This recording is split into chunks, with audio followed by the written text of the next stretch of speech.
দুর্গাপুর এলাকায় গরু পাচার সন্দেহে রাস্তায় গাড়ি আটকে কয়েকজনকে মারধর করার ঘটনা নিয়ে ৩রা আগস্ট রবিবার সাংবাদিক সম্মেলন করল জমিয়ত উলামায়ে হিন্দ সংগঠন পূর্ব বর্ধমান জেলার কাটোয়ায়। গরু পাচারের অভিযোগ, রাস্তায় গরু ভর্তি গাড়ি আটকে কয়েকজনকে হাত বেঁধে মারধর, কান ধরে রাস্তায় হাঁটানোও হলো।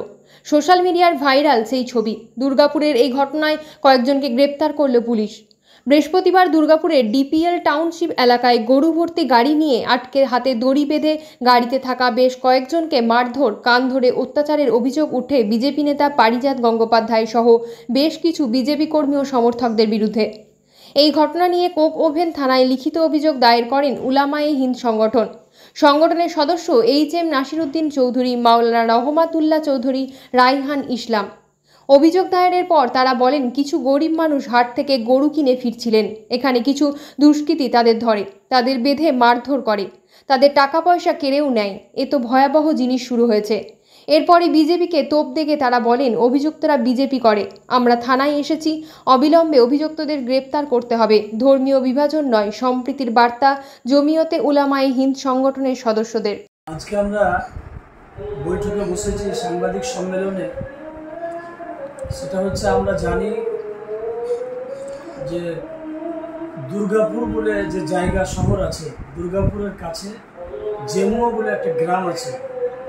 সেই জেমুয়া গ্রামের কিছু গরিব, অসহায়, দুস্থ মানুষ, তারা জীবিকা নির্বাহের জন্য এবং চাষের জন্য গরু ক্রয় করতে গিয়েছিল। আশুরিয়া হাট বলে একটা হাট আছে, বাঁকুড়ার আশুরিয়া হাট থেকে তারা কৃষি কাজের জন্য, জীবিকা নির্বাহের জন্য কিছু গরু যখন আশুরিয়া হাট থেকে কিনে নিয়ে আসছিল, ঠিক পথিমধ্যে ওই কোক ওভেন বলে একটা থানা আছে, তার কাছাকাছি জায়গায় ওই রোডে তাদের গাড়ি কিছু দুষ্কৃতী, সমাজ বিরোধী বিজেপির কিছু দুষ্কৃতী, আপনারা নিশ্চয়ই শুনে থাকবেন বিভিন্ন সংবাদ মাধ্যমে, যে বিজেপির কিছু দুষ্কৃতী, তার মধ্যে যে ওখানে বেশি নেতৃত্ব দিয়েছে, ওর নাম হচ্ছে পারিজাত গাঙ্গুলি।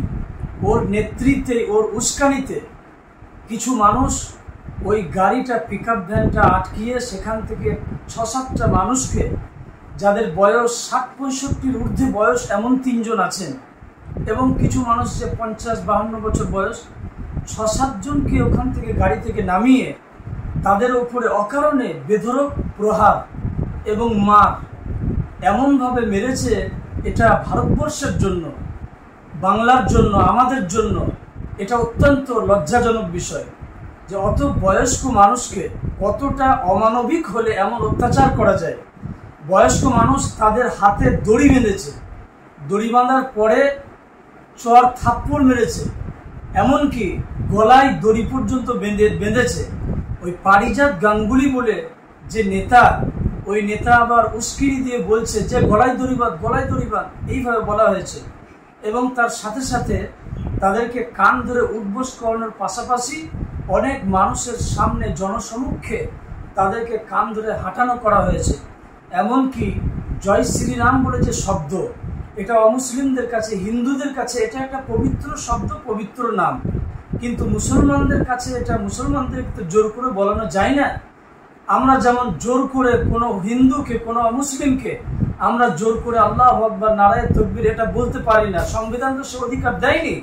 অধিকার দিয়েছে নিজ নিজ ধর্ম সে তার স্বাধীন মতো পালন করবে। ওদেরকে নির্যাতন করার পাশাপাশি তাদেরকে জয় শ্রীরাম জোর করে বলানো হয়েছে। এই ঘটনায় আমরা পূর্ব বর্ধমান জেলা জমিয়ত উলামা এবং পশ্চিম বর্ধমান জেলা জমিয়ত উলামায়ে হিন্দের নেতৃবৃন্দ, তার মধ্যে হযরত মাওলানা ইমতিয়াজ আলী সাহেব ছিলেন সাধারণ সম্পাদক, এবং কোর কমিটির যিনি অন্যতম মেম্বার হযরত মাওলানা রহমাতুল্লাহ চৌধুরী সাহেব, তিনি আমাদের পাশে আজকে আছেন। তিনার নেতৃত্বে আমরা গিয়েছিলাম সেই দুর্গাপুরের সেই সরের জমিনে আমরা দেখতে। হযরত বলছিলেন যে একবার জমিনে ওখানে দরকার আছে জায়গায়। আমরা সেই মানুষের সঙ্গে কথা বলছি, এমনকি তাদের ৬০,০০০ টাকা ছিনতাই করে নিয়েছে তারা। ১২-১৪টা যে গরু ছিল, সেই গরু খুলে দিয়ে তাড়িয়ে দিয়েছে। আমরা ওখানকার যে এসিপি আছেন তার সঙ্গে আমরা বৈঠক করেছি।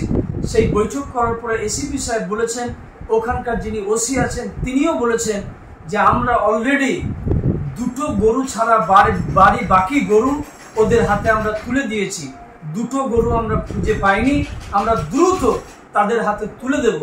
একজন বয়স্ক মহিলা অসহায়, দেখি বুঝে যাচ্ছে কতটা গরিব, ওই গরুটাই তার সম্বল ছিল, সেই গরুটা পর্যন্ত ওখান থেকে তাড়িয়ে দিয়েছে বা তারা ছিনতাই করে নিয়েছে। এর জন্য আমরা ওখানে গিয়ে মানুষের মধ্যে যে একটা ক্ষোভ, তাদের মধ্যে যে একটা কষ্ট, এটা মুখে বলা যায় না।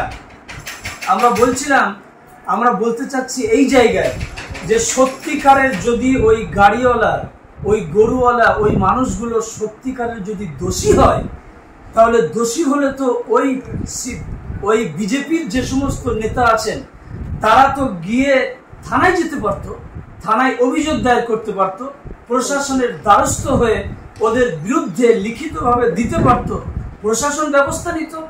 আইনকে ওরা হাতে তুলে নিয়ে এইভাবে বর্বরচিতের সঙ্গে ওদের উপরে যে অত্যাচার, এটা মেনে নেওয়া যায় না, এটা মেনে নেওয়া সম্ভব নয়। আজ আমরা কাটুয়া জোন জমিয়ত উলামা হিন্দের পক্ষ থেকে আমরা এই সাংবাদিক সম্মেলন দেখেছি। জেলার যিনি সম্পাদক ইমতিয়াজ সাহেব বলেছেন যে আইনকে হাতে তুলে নেবেন না, আমরা আপনাদের পাশে আছি, জমিয়ত উলামা হিন্দ আপনাদের পাশে আছেন। সিদ্দিকুল্লাহ চৌধুরী সাহেব তিনি অনুমতি দিয়েছেন, তিনি যাওয়ার জন্য নির্দেশ দিয়েছেন, একথা মৌলানা ইমতিয়াজ আলী সাহেব বলেছেন, আপনারা সবাই জানেন, বাংলার মানুষ জানে।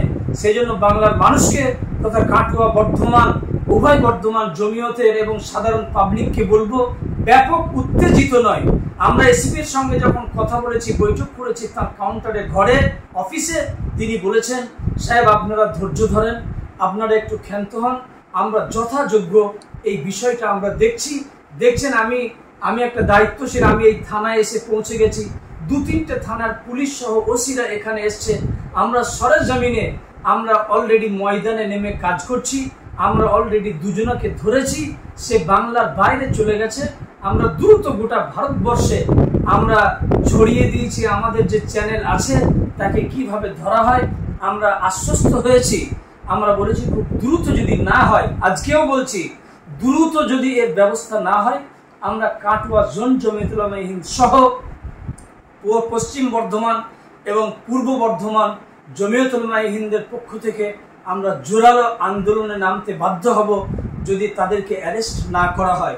তবে এসিপির কথায় আমরা যা বুঝেছি, আশ্বস্ত হয়েছি, তিনি নিশ্চয়ই ব্যবস্থা করবেন এবং তিনি নিশ্চয়ই এ বিষয়ে জোরালোভাবে একটা ব্যবস্থা নিয়ে দোষীদেরকে অ্যারেস্ট করে কঠিন শাস্তি দেবে বলে এটা আমাদের আশা, এটা বুঝতে পেরেছি। এখন আমার নাম হচ্ছে HM নাসিরউদ্দিন চৌধুরী। আমাদের নাসির সাহেব বলেছেন, মুফতি রাহিন সাহেব বলেছেন, গতকালকে আমি ওখানে গিয়েছিলাম।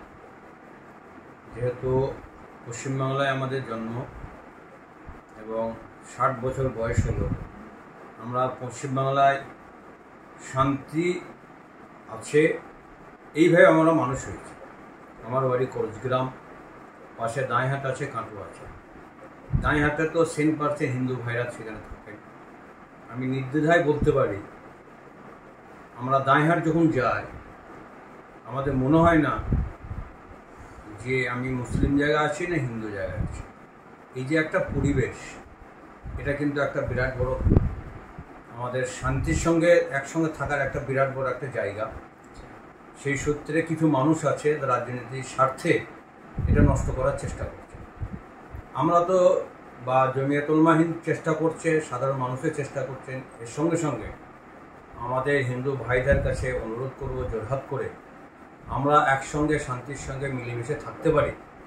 আমাদের সঙ্গে সঙ্গে হাতে হাত মিলিয়ে আপনাদেরও চেষ্টা করতে হবে, তা আমরা ভালো থাকতে হবে। বাস এতটুকু বলার কথা যে আমরা যেন মিলেমিশে থাকতে পারি। এই চেষ্টা আমাদের একা করলে হবে না, সকলে করতে হবে। রাজনীতির জায়গা আছে, তারা রাজনীতি করবেন, চুটি করেন, এখানে কোনো আমাদের আপত্তি নিয়ে বলার নেই।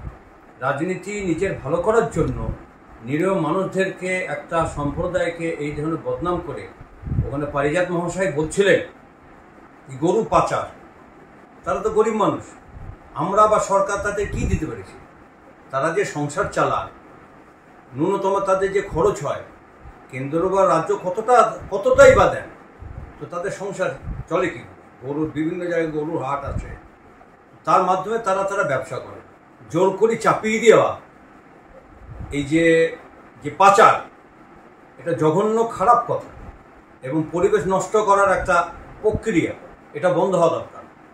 আমি সকল সাধারণ মানুষ, পুলিশ প্রশাসন ভাইদেরকে আমরা বলবো, পশ্চিমবাংলার মধ্যে এটা যাতে না হয় কঠোর পদক্ষেপ নেওয়া দরকার।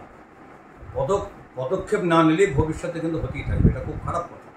যার জন্য সকলের কাছে অনুরোধ করব, আমরা মিলেমিশে থাকবো, যার যা কর্তব্য সেটুকু পালন করা, শান্তির সঙ্গে থাকার। সম্প্রীতির বিষয়ে, দেশের ঐক্যের বিষয়ে জমিয়ত উলামা এ হিন্দের বড় ভূমিকা আছে।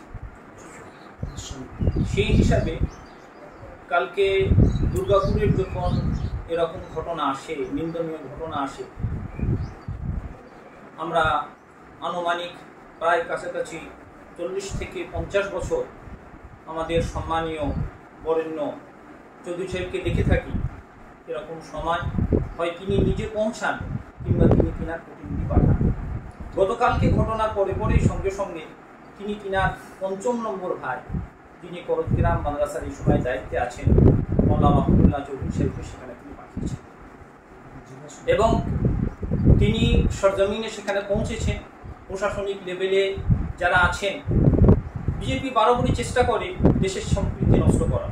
এরকম সমস্যা আমরা আগে পশ্চিমবাংলার বাইরে দেখতাম এবং মনের দিক থেকে বড় কষ্ট পেতাম।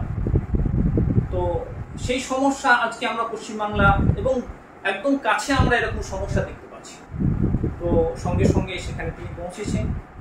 2 ধরনের কাজ, এক হচ্ছে প্রশাসনিক লেভেলে এই জিনিসটার বিষয়ে তারা যেন লক্ষ্য দেন এবং আমাদের যারা স্বজাতি আছেন তারা উত্তেজিত না হন, বরং দায়িত্ব যেন নিজেদের হাতে না নিয়ে দায়িত্বটা যেন প্রশাসনের হাতে দেন, পরিবেশ যেন শান্ত থাকে। একদিকে যারা অন্যায় করেছেন তারাও যেন শাস্তি পান এবং তার সঙ্গে সঙ্গে পরিবেশ যেন শান্ত থাকে, সে বিষয়ে সেখানে দেখা করেছেন এবং যতটা যা খিদমত করার তারা আলহামদুলিল্লাহ করে এসেছেন। আমরা যারা করেছেন তাদের শাস্তি এবং আমরা নিন্দা জানাচ্ছি। আপনার নাম? রায়হানুল ইসলাম।